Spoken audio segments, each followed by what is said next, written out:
কখনো কোনো অবস্থাতে কোনোভাবে যাতে ভুলে না যাই।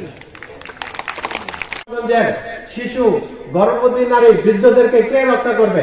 আমি চেষ্টা করতেছি যে উনার সঙ্গে মাঠে নেমেছিল।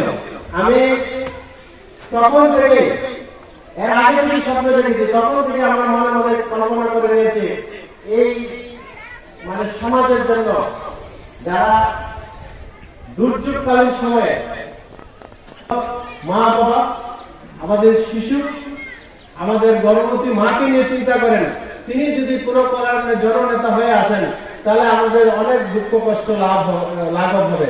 সেটাই হয়েছে। মহান আল্লাহ পাক আমাদের ডাক শুনেছেন এবং ডক্টর মোহাম্মদ সাদিক স্যার আমাদের মধ্যে আমরা বিপুল ভোটের মাধ্যমে আমরা জয়ী করে নিয়ে আসি। ডক্টর মোহাম্মদ সাদিক স্যার আজকে প্রোগ্রামে এসেছেন।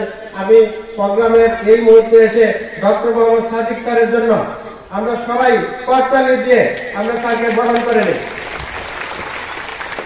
কখনো কোনো অবস্থাতে কোনোভাবে যাতে ভুলে না যাই।